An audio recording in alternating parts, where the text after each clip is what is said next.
pretty close to our start. So This I'm gonna meeting is recorded. get my act together here and get us on our Facebook.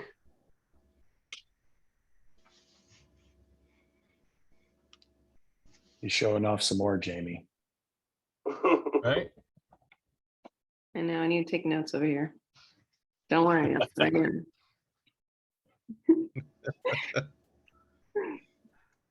Hmm.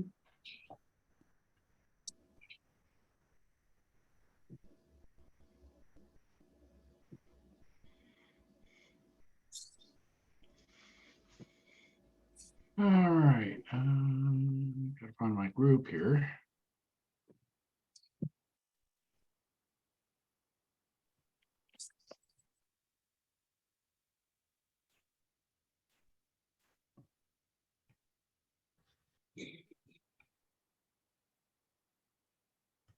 There we go. Okay. Well, we are theoretically live.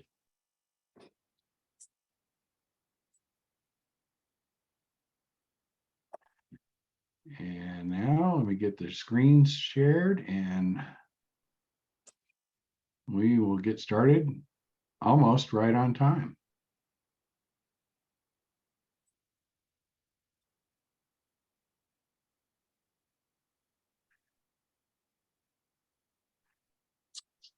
All right, can everybody see the screen here? Perfect. So that was our networking session. Hopefully you guys got to meet some people. When we get in the chat screen down below where you hit chat, you can put in your contact information. And that's like your virtual business card. At the end of the meeting, you can click on the little 3 dots that are there and save that chat file. And that way you have everybody's information that you met tonight. So we encourage you to go ahead and put your info in there. That's about networking, and I should have told you to give your first and last name and where you're from. So if you own an assisted living facility, and all this is too late to tell you to do now, maybe next time. All right. We always like to pay homage to Gene Garino, who really is, I wouldn't say the founder of assisted living, but definitely the biggest advocate we've ever seen in this space. And if it wasn't for Gene, I wouldn't be involved. And I think a lot of people that may be here would not be involved in this. Unfortunately, we lost him about 18 months ago. We miss him, but his daughter is taking the reins and is doing a great job of keeping that torch moving forward. So we always like to give him some tribute when we start our meetings.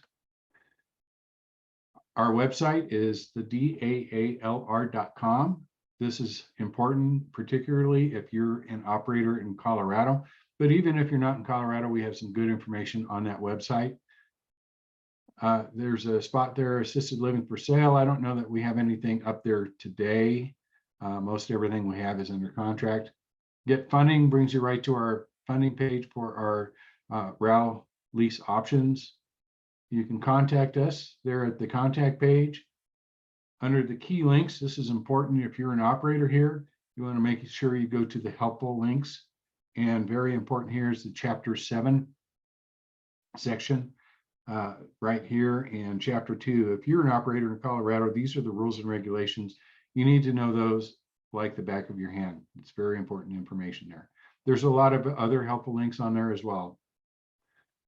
We have our Facebook page, which we're streaming to right now, Denver ALR. So I encourage everybody to join that and participate. That's really our social platform to communicate with each other in between these meetings.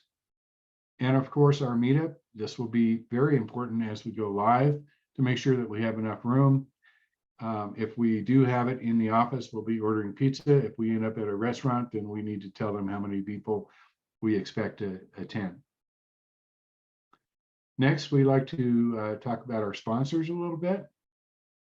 And this is some of our current sponsors right now. The RAL National Association, we happen to have the president, Brian Pinkowski, here. Brian, would you like to say a few words about it? You know, we also have our Chief Operating Officer or Executive Director, Jamie Schramm, since I'll be speaking about our law firm. How about Jamie, you say a few words about the REL National Association. Yeah, sure. Yeah, then the association, the website's right there. We do a newsletter and the membership is free. We have a ton of resources on the website. If you just hover over the word resources, we have continued education, the home locator to find or list a home if you'd like to. And then, like I said, we are doing the monthly meetups that's similar to this platform. So that's something new that we're doing this year. So if you're interested in that, you can go to the website and sign up with us and we'll get your email and then you'll get all of the info for Ralna. So yeah. Thanks, Jamie. I would encourage everybody to join this association, even if you're not an operator. There is strength in numbers, and what they're doing is very important to the industry. So if you're going to be a part of this industry, join them, pay attention to what they're doing, and contribute wherever you can. Next, we have the RAL Academy. I don't know why that's not showing up there. So the RAL Academy, we should have a link to it up here under RAL. And if you're new to this, then this is a great place to learn about it and understand what this business is all about. I don't know that we have a lot of beginners here, but if there is anybody, even, if you've been in this for a little while and struggling, you may want to pay attention to what they're doing. They have some good information that, it never hurts to sharpen the saw and try to get better at what you're doing. Henderson Legal Business and Tax Advisors. Really, I think where these guys shine is in the tax advising. They've got a lot of really good information. So you can reach them at andersonadvisors.com. And it's basically a subscription where you can pay a monthly fee and then reach out. You can send them some documents for review. But, for the taxes, I always bounce things off of them and get a lot of really, really good ideas from these guys. Assisted Living Marketing, Peter Brissett. And if you need a website, this is specific to the RAL space. So you can reach out to Peter at assistedlivingmarketing.com. Peter has actually built our dollar website. He built our Grand Avenue Brokers website. He built a website for my wife's company, Architectural Signs. And we have him working on another site right now for a special project. So he's been very, very responsive to everything that we've needed. We've been very happy with them. I recommend you give them a try. Pinkowski Law. We happen to have Brian Pinkowski here, and I know his wife is around somewhere. Brian, would you like to speak a little bit? You bet. Yeah. So we have three principal lawyers who are with Pinkowski Law and Policy Group. We have primary offices in Colorado, and we have another office in Arizona. And we work for assisted living owners and operators all around the United States and outside the United States for a couple of folks who are building investments as well. And so we are heavily involved in every piece of the assisted living business, from helping people identify the right piece of ground and make sure things are zoned right, and that they can get the right number of beds to make their financial model work in the real world, to helping people get licensed, and then also helping them deal with the partnerships and the corporate side of things. And as we're going to talk about tonight, the administrative regulations and dealing with the state regulators. That's a big part of our job in the last year or so. Thanks, Vern. Thank you, Brian. I'll do a little plug for Brian and Michelle as well. They've been very instrumental in this space, have helped us fight regulations that were unreasonable. And I always recommend to people that want to expand their assisted living to talk to them. And it doesn't matter if you're in Colorado or another state, they understand the fair housing rules and they can walk you through fighting the government, which is really tough. But if you have them on your side, you're going to have, it's like having a magnum on your side. So it's very, very good to work with them. Thank you. Next, Grand Avenue Business Brokers. That's our company, and we are business brokers specializing in assisted living. We also do lease options for group homes, and that's through Better Way Funding. And our website is http://rowleaseoptions.com. So if you're interested in doing a lease option, or maybe you're an existing operator and you want to expand, tap into some of your leverage that you have. I know that we've done that for some of the people here, where they've been able to tap into equity and build their business. So take a look at that and give me a call. We can talk about what that looks like. Recent activity, we recently sold 25 beds in Grand Junction. There's 2 8-beds that are available in South Metro.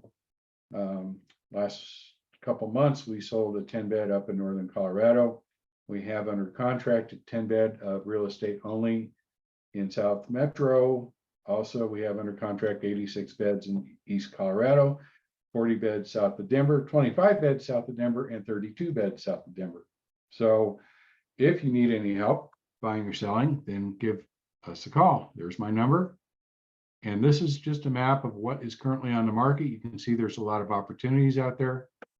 So we can help you get through these, talk to the listing agents, and make offers on these. News from CALA. Looks like, Brian, I think you're the only one from CALA that's here right now. Okay. You're Yeah, I speaking am a lot also tonight. I am. Thank God Jamie's here, or I'd be too much Brian tonight. You're welcome. Yeah, so the Colorado Assisted Living Association late last week, early this week, we had a legislative reception. So we got to talk to a number of Democratic and Republican legislators in Colorado.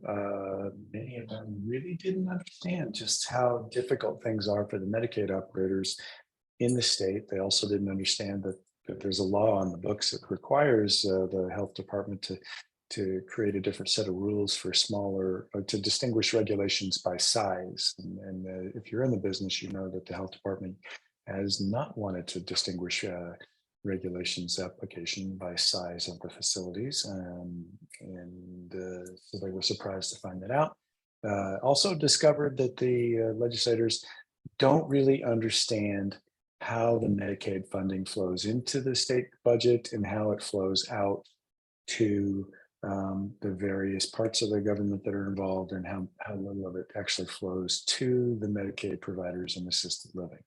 So they didn't really understand that. So it was which was really helpful for CALA, because now it tells us what we need to do on an education campaign, so the legislators will understand a little bit more about what their the businesses in their constituency need from them.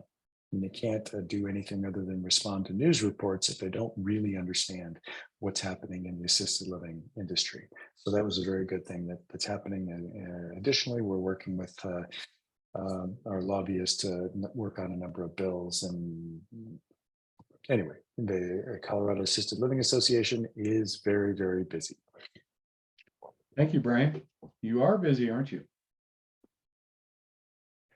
Okay, well, I don't know that I need to introduce him anymore, but Brian Pinkowski is our speaker tonight. Brian and I met and I met his wife several years ago at a RailNotCon, and we were very fortunate that they're here in Colorado.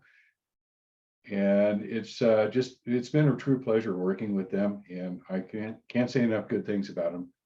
So I'll just shut up. Okay. Well, thank you very much. I promise you, we feel the same way about you, and we recommend you and your services all over the nation, as a matter of fact. All right, let's see if I can share screen and make this go. This will stop other screen sharing. Yes, we're going to do that. And we're going to do that. And let's see how this goes. All right, fantastic. What happens if I do this? So I've been introduced. And as you know, we're going to be talking about how to understand the new CPR rules for Colorado ALRs. I think the health department representatives would object to my describing this as the new CPR rules. But in fact, if you're in the industry here, you know that, well, some of the words might be the same. They are definitely interpreting it in a new way, and we're going to talk. I'm a lawyer, as you might have picked up, so I'm going to give you our disclaimer. We are providing general information in this discussion that is available in the law, but is not legal advice for your specific situation. You should contact us or your legal counsel for advice specific to your situation if you want to challenge survey findings and if any intermediate conditions or immediate jeopardy deficiencies imposed on your facility are especially objectionable. All right, so that is the disclaimer part of the show. Okay, the new regulatory interpretations. Now, it's not lost on anybody in Colorado that we get a new person in management at the CDPHE, the health department, and magically he's bringing a new interpretation to something that just happens to be a pet peeve of his. And that's not being critical. He's actually told us that this is a pet peeve of his. He actually said it at the Colorado Assisted Living Convention a little while ago. So this is a new interpretation for IJs for CPR training. These are the regulations from Chapter 7, abbreviated version, as you all probably know quite well. Section 8.6 and 8.7 in Chapter 7, requiring that one staff member is on site at all times, has to be certified in first aid and CPR and obstructive airway techniques from a nationally recognized organization such as the American Heart Association, et cetera, et cetera. It's such as. Now, the health department has been citing people, but they haven't been citing people with specificity. So they're just saying, oh, this is not a nationally recognized organization. But we don't know who else is. We don't know who else falls under the such as category because they're busy protecting everybody with these immediate jeopardy citations. And I have a little bit of cynicism about that. And we're going to talk about that. And I suspect you might share that opinion. So this is the language of the citations that I have seen. The standard is not met because there's not somebody on staff at all times who has current CPR and obstructive airway techniques, and therefore it's affecting X number of current residents. And that means that we're placing X number of current residents at immediate jeopardy risk because the staff are not trained from a nationally recognized CPR organization. So the issue here is that the way they're interpreting the regulation now is that online certifications for these things, even if from those four, is no longer being considered adequate. And so we get a new personnel and management over at the health department, and then a couple months later, they issue no less than 25 immediate jeopardy risk for CPR in October. They're just swinging them out all over the place. Now, that upset a lot of people for good reason. First, there was COVID. People were trying to figure out how to get their training done anyway. They could. Secondly, this particular rule had been in place for 6 years and they hadn't been citing anybody for 6 years. So for 6 years, whatever immediate jeopardy the thousands of residents across the state had been subjected to wasn't actually manifesting in any adverse situations that the health department reported. So this was just new guy comes in, interprets the rules the way he wants, and now the entire industry, without any notice or advisement from the health department, is getting slapped with penalties and deficiencies, which affect everybody's insurance. And we do have an insurance guy. We'll talk about that. And I'm going to be meeting with him and other insurance guys separately because our people need some help from the insurance industry. Okay. So I think everybody's had first aid training where you got the dummy on the ground. And Sherry Bonham. Okay. I'm going to pick on Sherry Bonham. You are my audience volunteer. And if you could unmute. So we got the dummy on the ground. You're being volunteered. That's just right. Exactly right. So we got the dummy on the ground.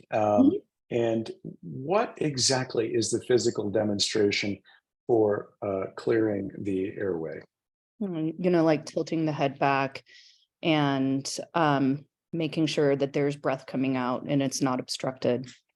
So there's not much to it on the dummy and not what you actually see and what they will explain to you when you dial 911. Exactly. So doing that in person versus an online certification, that difference right there, poking your finger in a plastic dummy's mouth and tipping the head back, that creates this enormous risk of adverse health impact on our seniors. Okay, we can question that. We can question that. It's expensive to challenge the health department to question that, but as a matter of, thank you very much, Sherry. As a matter of principles, some people want to challenge that, and we'll talk about that. Okay, now let's look at the size of that risk. Actually, we don't have that many operators online right now, but Oh, I'll help you. You just say. well, all right. So I'm not going to ask anybody to share this information too much online, but if you could in the chat, tell me how many years you've had an assisted living, how many beds it is, and then the third and fourth piece of information are how many times you or your staff have had to deliver CPR or handle an obstructive airway issue, including a Heimlich maneuver. Just write that information down. And Vern, I can't see what they're writing right now just because of the way I'm doing the screen presentation. But when people are kind of done with that, if you could just kind of wave your hand at me and tell me that they're done.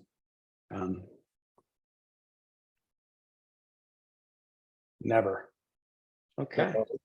But we have a never, and 16 beds, 400, never. Right. And I've heard that from some other people who've got a number of, I'm going to call them facilities, residences. And the answer has been never. So for an immediate risk, we're not really seeing much impact. So we have kind of a risk management issue here with the interpretation of this rule. Now let's move forward. It's interesting. Sherry's had it once or twice a year. Yeah, I have people we've done CPR. The thing is that when you do CPR in our population, it's not going to work. Also, like when you take the high-end dementia, you do have choke risks. And so you do that. Has there been anything that have I had a couple of residents over the last 10 years, and I meant to put a couple of times, I typed that wrong. Over the last 10 years, yes. Usually people with vascular that have had strokes, things like that, and it's usually while eating, and a Heimlich is very easy to do. Heimlich is not part of CPR. There you go. That's So what you're getting cited IJ for is CPR out of, that's what the IJ is. Heimlich is first aid. But the thing about, okay, anyway, so there's that. So now let's talk a moment about what immediate jeopardy is and where this becomes a rub. I mean, it does happen once in a while. It looks like it happens once in a while from our statistically significant survey. That's a joke. We just have a few people who've answered here. But the regulation in Colorado calls for an IJ to be the actual or potential for serious injury or harm, potential. So it's not about likelihood. That's the federal guideline that requires a likelihood. Although I will tell you that the way the word potential is sometimes interpreted by surveyors is more like, can they imagine an adverse outcome? Can they imagine an adverse outcome? I saw one where somebody had snow that was pushed away from the door like 6 feet, and the surveyor hit him with an IJ because somebody potentially couldn't get out. So this word potential is a real issue for our industry right now. And interestingly enough, the health department, when talking to regulators, says, oh, actually they implement based on the likely situation. Now, maybe I'm talking a little bit too much inside baseball here, but kind of wave your hand around if you don't know what I'm talking about, this difference between potential and likelihood of a serious injury. Anybody raising their hand, Vern? No. Great. All right, good. All right, we'll go. I'll keep going forward. Okay, so a lot of people unhappy with this new interpretation from the new sheriff in town at the health department, and the legal options are relatively few. You can take it to IDR, which is not typically a successful approach. It allows you to present your case with severe limitations about what you can present to a group of people who is largely friends and supporters and actual health department employees, with a couple of other people who can be outvoted or persuaded. What is I IDR, don't- Brian? Oh, sorry. It is called informal dispute resolution. Oddly enough, informal dispute resolution does not show up as a term in the regulations. It is called an informal review in the regulations, an informal review. But their internal policy calls us an informal dispute resolution. So that's just a bit of trivia on that. And the second is to take it forward in an administrative appeal to an administrative judge, where the state attorney general's office gets involved. And that's actually not a bad way to go, because now there's additional people involved who can look and see what the health department is doing and saying. And while, like anybody else who's in an argument, they will defend whatever they said to the death, at least there's somebody else involved, so that there's a chance of looking at it from a broader point of view. Okay. I will tell you from looking at a lot of these deficiency reports that there's a few problems that are difficult, really difficult to justify in any kind of an argument to the health department. And those are where there's nobody trained on duty in first aid and CPR. Nobody. That's a problem. That's a problem. Or this question of nationally recognized. If I guess the health department just told a few people that some folks are fraudulent providers of, I don't know how that can be, because first aid is taught by Boy Scouts and Girl Scouts and everybody else in between. And so I'm not sure what this nationally recognized issue is, but they're telling people some of these folks just aren't good enough. Or the certificates are out of date. Hey, everybody has to get their certificates renewed by a certain period of time. So these are difficult barriers to overcome. But given the facts of each particular case, there are instances where somebody might want to contest these deficiencies, because it's not about the fine, it's about the impact on the overall business through public relations and insurance costs and other kinds of things. So there are instances where those might want to be challenged by the business. Okay. What to do about this? So this is not legal advice. Not legal advice, but we have to understand that we're dealing with regulators. The Emergency Services Management Division of the Health Department, which deals with assisted living, has two legislative purposes: to develop and enforce standards. They're not there to help. Legislatively, they're not even there for the health of Coloradans, to develop and enforce standards. So what do you do with that? Smile, take a deep breath, and recognize you're dealing with regulators. You're dealing with regulators who are quite convinced that what they're doing is exactly the right thing. Just, you're gonna have to take a breath and deal with it, and look at it like you do everything else in your business. It is a business decision.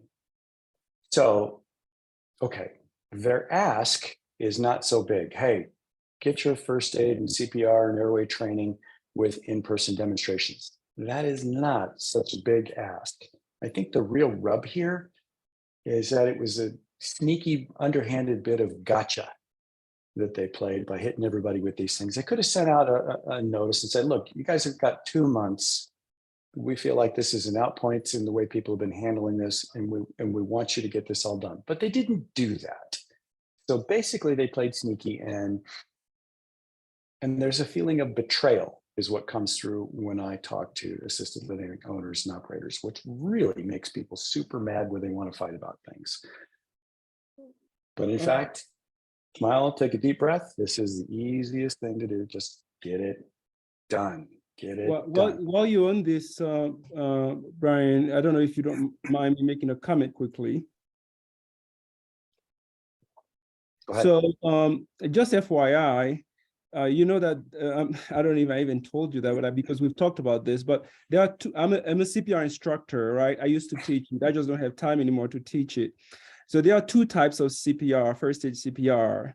There is the first aid CPR for providers that are nurses and CNAs, and those are required to be in person. And then there is heart saver CPR, which are for like the Boy Scouts, Girl Scouts, anybody else who are not providers, they call that, right? And then so we, when they came up with this rule, I remember I was in a meeting when Elaine was coming up with this thing, and she says, this is gonna be the heart saver that was required. And then of course the heart saver, it is pretty light, but it is required that you have some kind of demonstration or some type of practice of how to do compression, right? How to do compression, that's really what they're talking about. They want you to at least demonstrate that you know how to do compression. And then, so just kind of make sure that, you know, people understand the difference, because the provider provider first aid CPR is totally different than the heart saver CPR, which is required, which is what we use in assisted living. Thank you. Yeah. Thank you. So there's some basis behind this. Yeah. Okay, very good. Nonetheless, there's a feeling of betrayal that people have that, hey, if you guys are going to be interpreting it this way, you should have told us about it. Give us 60 days, something. Don't just come out there like you're just the, you know, God's gift to healthcare. So what kind of things can you challenge or seem to be, or you can challenge any of it, as I said earlier. I think there's some difficult things to challenge that I've mentioned earlier, but the thing that seems most ripe for challenge is actually this in-person demonstration, particularly for people who have been dealing with COVID over the last couple of years. So the in-person demonstration thing is kind of difficult. So Yeah. that and the fact that we're missing an important thing. They're saying that this is an immediate Jeopardy situation. And the one thing that would support that is the fact that there's incidents of actual harm. And that's just, they haven't provided any data. The only thing they provided was a new man in a position, which, okay. This is something that we're seeing nationwide. People are beginning to challenge this kind of a thing. In-person demonstration is not so much to ask, but just jumping on people out of the blue on this and saying, oh, you should have known it over the last 6 years. That's a little dirty. So this is something that people can, has a stronger basis for challenge than when you've got nobody on staff who's got CPR training, for example.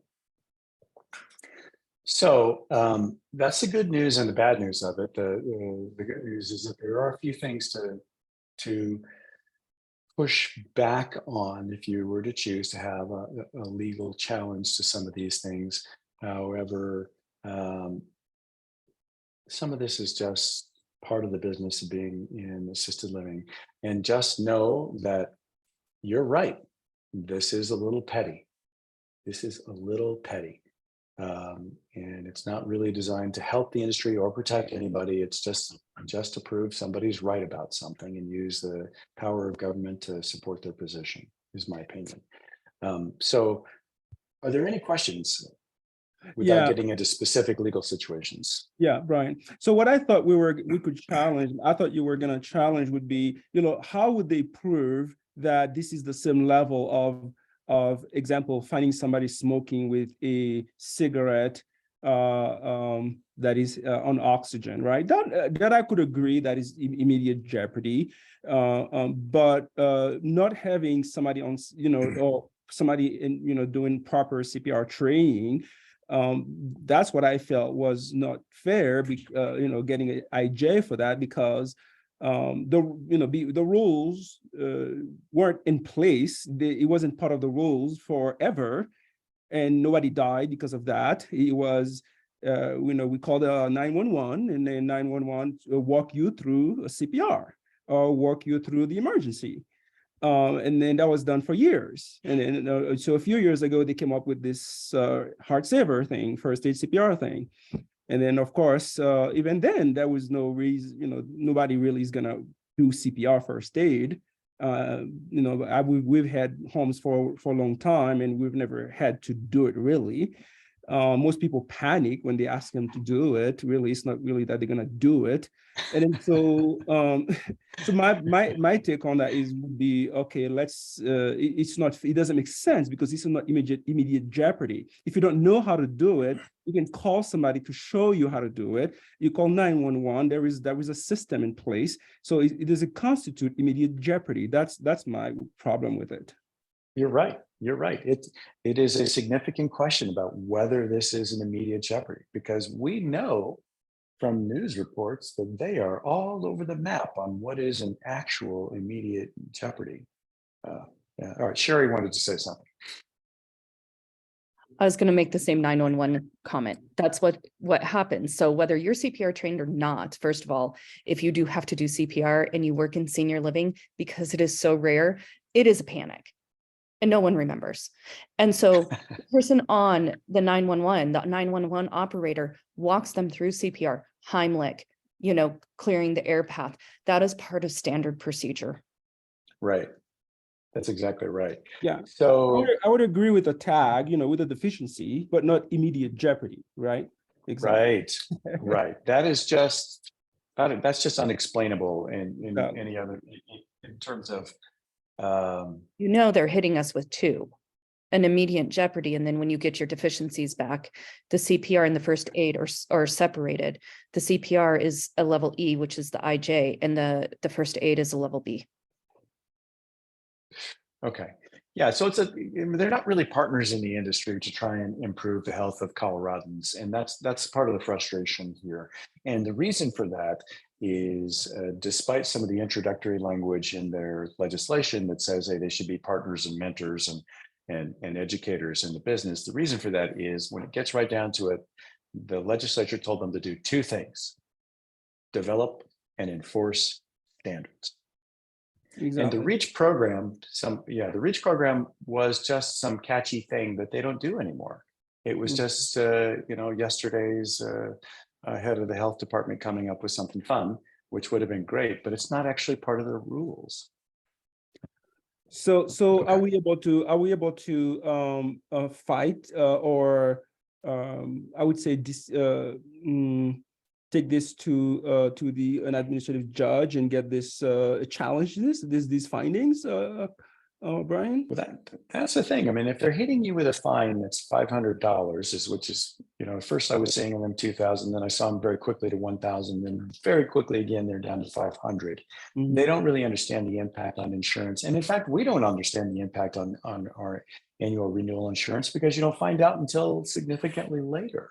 Mm-hmm. So to properly evaluate whether you should fight this, you don't have all the data that you need until quite a bit later. And I think that's one of the things that CALA is trying to do is trying to get some risk-based evaluation, because the law does actually require that they consider and evaluate whether or not risk-based inspections are appropriate. Now, I'm quite sure that there is no report indicating the findings from their consideration of this matter, and we'll be asking about that. But I mean, if you've worked with regulators in any other industry, it's a similar kind of thing. They've got a very clear in their minds a set of how to approach things and are wrapped in justifications about why that's so. It doesn't make them bad people, but it does mean that they need to be pushed or the rules need to be changed, and they're not going to do that because they can't see that what they're doing is somehow wrong or harmful to Coloradans. Again, not bad people, they're just operating within a certain construct. within their own matrix, if you will. All right. Any other questions? Comments? Okay. I will stop the slideshow and hand it back to Vern. Thank you, everyone. Thank you. Wait. If you want, there wasn't a whole lot in these slideshows, but if you want them, here they will be. Thanks. Just So I'm guessing the conclusion would be, Brian, that as of now, there is no challenge to these findings. We just go ahead and make sure we're compliant and move on, right? I'm not making legal advice here. Some people are asking me to challenge things. Some people said they wanted to and then backed off. Some people missed their opportunities for appeals. We're all over the map on that. But as they continue to issue citations, this will evolve. We have a few things going forward that they go right to this question of immediate jeopardy, but none of them have matured enough to consider the CPR thing. And then who did you raise? Did someone raise this question or this concern to somebody at the health department? Oh, yes. And who at the Sure. health department is in charge? Elaine. Elaine I wrote McManus?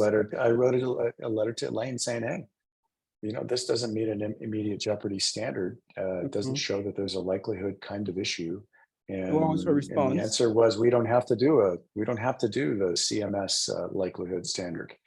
But they also simultaneously told the legislature that they're doing the likelihood standard. So there's a lot of stuff that's happening, and they're sending messages out in some confusing directions.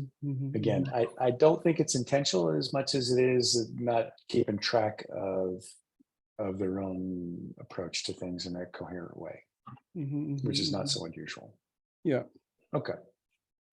But if you want to talk to me about pushing back on some of these, if they get you again on something, then let's talk offline. All right. I will stop sharing. Thank you very much, Vern. Thank you, Brian. Can we all have an applause for Brian? Okay, so next, we're actually running a little bit ahead of time. And we have haves and wants. So this is an opportunity to address the group. If you are looking for partners, if you have a service you would like to offer the group, whatever it is, it's your opportunity to chat with everybody here. Do we have anyone that would like to? Anybody have a have or a want?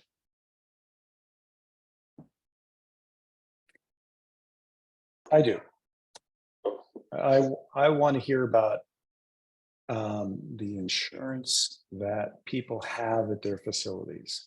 So if you want to contact me about your insurance, I want to see what's being covered, what's not being covered, because I'm talking to insurance providers and I want to be able to talk to them about, hey, here's where things are falling short. So if you want to contact me separately, that would be great. Yeah, and Jeff and I could probably help with that too, because we write the insurance.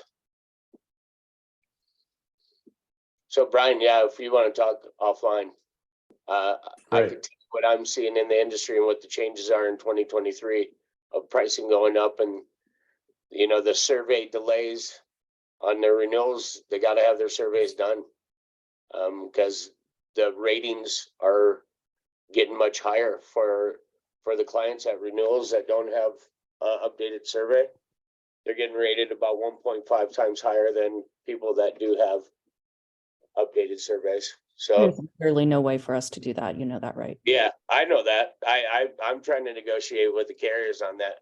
The carriers are just, like Brian said, carriers are not nice. They're kind of like the health department. They're quite evil. So it's a negotiating process with them to try to get it's a negotiating process to try to get them to allow these surveys to go longer. But they started off in January and renewals wanting them right off the bat. So it took me talking to and going through a couple underwriters and a VP to convince them in Colorado they got to let it go longer. Oh, they have to, because I haven't until November, I hadn't had a licensure survey in maybe 5-6 years. Yeah, it's crazy. Yeah, and what they're trying to do is rate you higher on your renewal because of it. So, So and it's, there's no control. They don't have the staff. They don't do them. yeah, That's just what yeah. they don't do. So it's, you got to fight it. You got to make sure your broker is fighting it with the underwriters. If they're not, you're just going to pay more money. All right. Well, just as a point of clarification, I did not say the health department No, is evil. I did. They're operating a little constrained. That's Yeah. it. I could say that. I'm an insurance guy, so they could come after me all they want. So no, but that's what's the reality of the situation right now. The carriers are just trying to figure out how to get more money out of you, and it's really up to your broker to fight it. And otherwise, you're just going to pay more and more. Hey, Vern, can we have another meeting sometime talking a little bit more about these kinds of insurance issues? Absolutely, you bet. We're always looking for topics that would be of interest. So I'll have Renee reach out and coordinate with you guys about something that makes is interesting and makes sense for us. I thought you said insurance, Vern. You said interesting. Sure, not interesting. Well, maybe you can make it interesting, right? I can wave my arms. There's not much that makes insurance interesting, unless insurance is only used if it's bad. Yeah, it's crazy what's going on right now. Can't explain it. Yeah, I think people will be interested. They want to know. If it's hitting their pocketbook, they want to know. Yeah. All right. So that's my needs and wants. Thank you. okay, great. Thanks, Brian. Anybody else? You know, maybe if people want, and this is probably more for providers and specifically in memory care, but there's a life safety issue going on right now where they're walking in and unsecuring our buildings. What? Yeah. Life safety took a rule, decided to implement it, and they're coming into our buildings and saying you can't be secured because we're falsely imprisoning our visitors. What? Isn't it required to be secured for? I'm licensed secured, so. Wow. But I don't know if that's a topic for here, but if anyone wants to reach out and talk about that, that is my current crusade. I have 5 secured buildings. And That's just good. out of curiosity, have they implemented that yet? Yes, they have, and they didn't tell anyone. Wow. It's a surprise Okay. when they walk in. I have a mother-in-law that's in memory care, and as of earlier tonight when I was there, they're still locked. You only get to know if your COC is needing renewal, and that's once every 3 years. So Okay. my buildings are all getting hit different times. Interesting. Yeah, it's a mess. That's crazy. So how are you supposed to keep your people that need to be kept in the facility there? He told me to put a desk at the front door and man it 24 hours a day. Tell Come him on. Yeah, right. That's not realistic. literally what he said. Unbelievable. Now that's fire department people. That's not or life safety people. Kind of the same thing at a state level. Yeah, That's not state the level. health department. So I mean, The there's fire just kind of a department number of wants us to be questions. secured. I pass all of my fire inspections. They want us to be secured. They don't want to be chasing our people down the street. Right.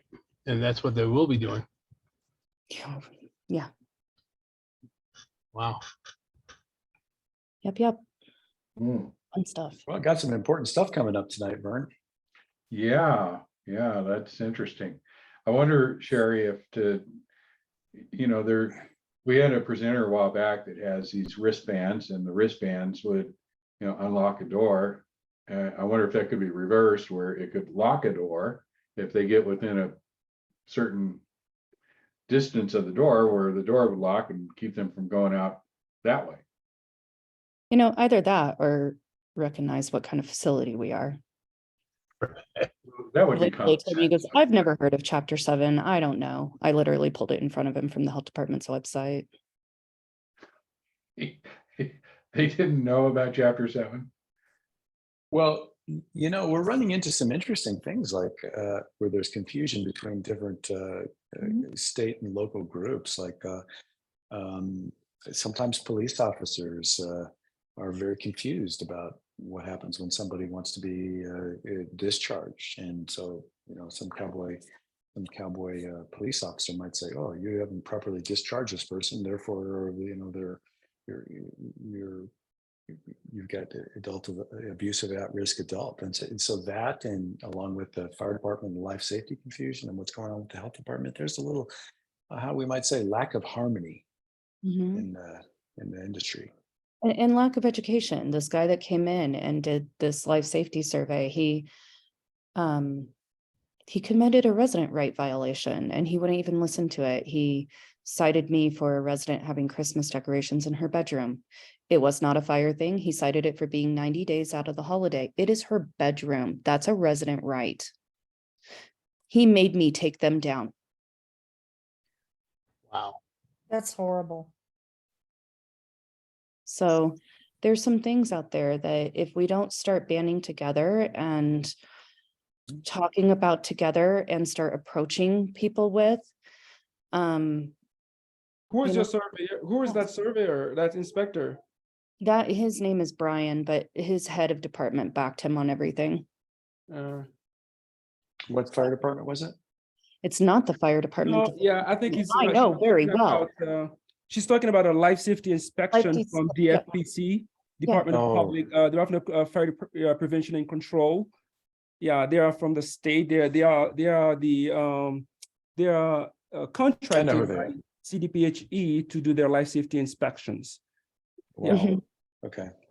All right. Well, maybe, yeah, definitely give me a call, Sherry, sometime. We should talk about some of these things. I don't know that I could help you like as your attorney, but there's a few things we could do from Kala's perspective to try and I've raise a bit been of a approaching fuss. Paula, and then there's another group. It's called COPRA. It was GDPRA. Right, right. Corky Kyle also knows. So I'm working with You know- him on some of that too. Oh, good. Hopefully he can help. Yeah, well, what we need, in chapter 7, you're allowed to apply for a waiver. And life safety shut that down. They were like, oh no, we won't consider anything. No Christmas holiday, no Christmas decoration waivers for you. That's Well, I could have interesting. Okay, so stick the ombudsman after him and then watch him go down. So there you go. All right. Well, I need to run off. So I'm gonna thank you guys for letting me talk to you, and I'll look forward to catching up with a couple of you individually afterwards. Thank you, Brian. Thank you, Brian. Appreciate Thank it. I appreciate it. Okay, well, I always leave the forum open. So if you guys want to have conversations between yourselves, and we don't shut it down until everybody's gone. It's just, again, that networking, when you go to a networking event, eventually they kick you out of the restaurant, but we don't, we wait till you leave. So, Yeah. I'm out. I'm gonna finally eat dinner. You guys have a great night. okay. Well, thank you, everybody, for attending tonight. This will be on our website, the dollar.com website. We'll have a recording on there. And if you want to hang out and just chat with each other, you're welcome to. Otherwise, we will see you next month, hopefully in person for some of you here in Denver. And we'll announce exactly where that meeting is going to be. We're thinking about either a restaurant or at our office. We have a nice meeting room at our office. So if we do that, we'll at least provide some pizza and cookies so that you won't be hungry and wanting to leave early. All right. Thanks, everybody, for attending. And I will just sign off until you guys are done. Good Thank night. you, everybody. Thank you all. Thanks, everybody. I'm out as well. Have a good night. You too.